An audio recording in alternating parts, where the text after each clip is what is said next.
18.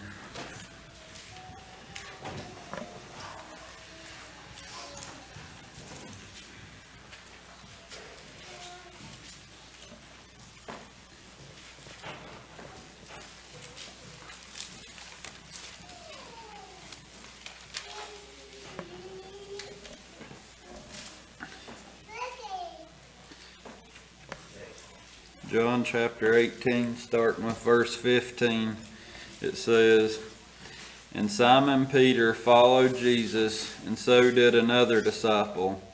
That disciple was known unto the high priest, and went in with Jesus into the palace of the high priest. But Peter stood at the door without. Then went out that other disciple, which was known unto the high priest, and spake unto her that kept the door, and brought in Peter. Then saith the damsel that kept the door unto Peter, Art not thou also one of this man's disciples? He saith, I am not. And the servants and officers stood there, who had made a fire of coals, for it was cold, and they warmed themselves, and Peter stood with them and warmed himself." Then drop down to verse 25, it says, "And Simon Peter stood and warmed himself. They said therefore unto him, Art not thou also one of his disciples? He denied it, and said, I am not.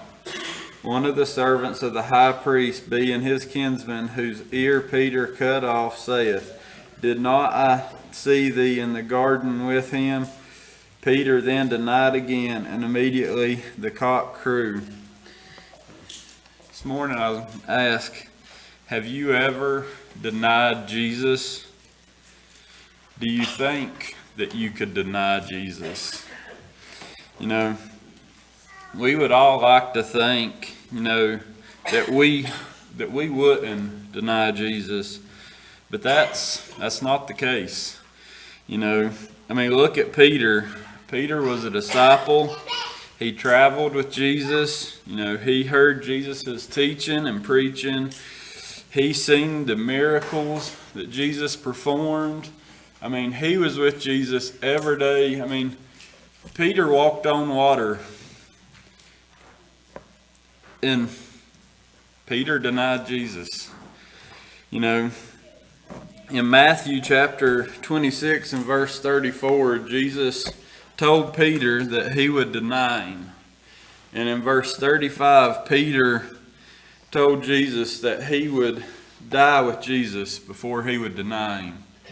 But yet, Peter still denied Jesus. So why do we think that we're any better than Peter? Why would we think that we could go through life without denying Jesus? Because simply put, we're not any better than Peter was. You may say, well, I've never said that I don't know Jesus, or that you don't know who he is, or that he's not who he is, or he didn't do what he has done. And those words may have never come out of our mouths. We may have never said, I don't know Jesus. I do not know him. And I'd be willing to bet that's probably never come out of a single person's mouth in here. And that's good. But we've all heard the expression, actions speak louder than words. Just like showing someone that you love them means so much more than just saying it. That's right. Good. What God showed me in studying this out is that our actions are how we deny God. Good. Good. And you may ask, well, how is that? Every time that we do something that we know we're not supposed to, that we know we shouldn't be doing, or every time we don't do something that we know we ought to, that God's telling us to do, we're denying God. The lost man denies God by not accepting him. The saved man denies God through what he does and doesn't do. when that cuss word comes out of your mouth, when drugs or alcohol go into your body, or you watch or look at something that you know you shouldn't be looking at, or you spread that rumor, or you're listening to something that you know you shouldn't be listening to, or you take something that's not yours, or you place judgment on someone, in the list, the list just keeps going on and on and on. Every time you sin, you're denying God, because when we do things that we know are wrong and that we've been told are wrong and that God's word tells us are wrong, by doing that, we're rejecting and refusing God and His word and what He has commanded us to do. And when we reject that, we're doing nothing but denying God. So whether we realize it or not, we deny God every single day. Good word. And I don't think that we do it intentionally. And, we're not going to be perfect. Since Adam and Eve in the garden, we're not going to be perfect. We're going to mess up. We're going to sin. We're going to do things that we shouldn't. Jesus is the only person that ever has or will walk on this earth that was perfect. And our actions of denial not only affect us, but they affect the ones around us. What about the lost person that sees the Christian out here in an act of denial, in an act of sin? Doing the same thing that them as a lost person are doing. Our denial of God in that sin and in that action could lead to their denial of God by not accepting Him. It's a chain reaction. It goes right on down the line.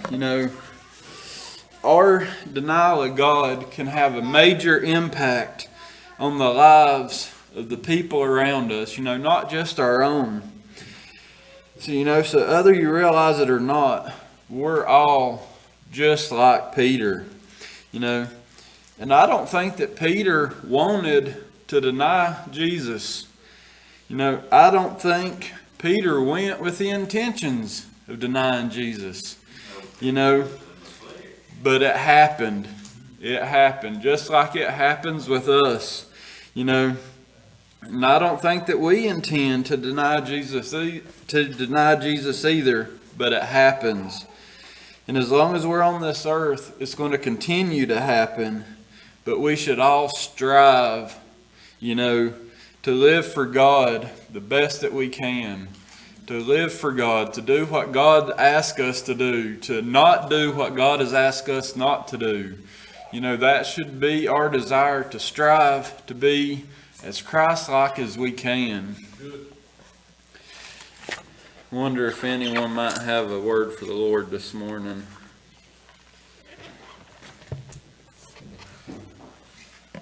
Can you imagine how much better those people that was around that fire felt about themselves when Peter denied Him? Oh yeah. How much more they felt like they're good as He is. Exactly. That's just like I was saying, when the world sees us doing something that they're doing, well, if the Christian can do it, then I'm fine if I'm doing it. It gives them, to them, it's justification for what they're doing, because if the Christian can do it, why can't I? So.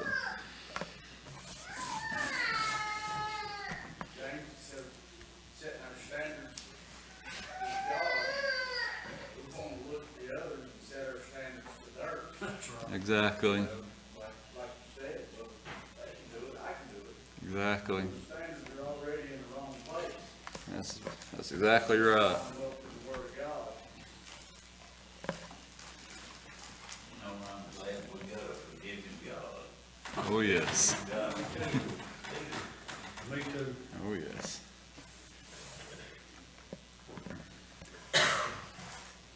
I'd just like to thank the church for the calls, the texts, the prayers. You know, it means a lot to have a church family that supports you.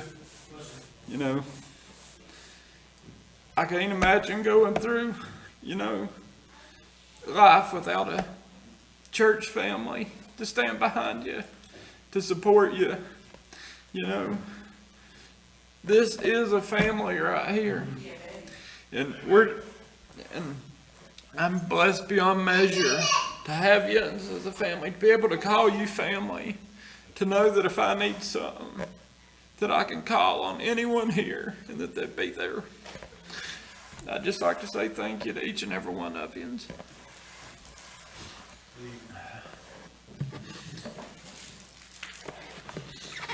If no one else has anything, we'll dismiss our Sunday school classes.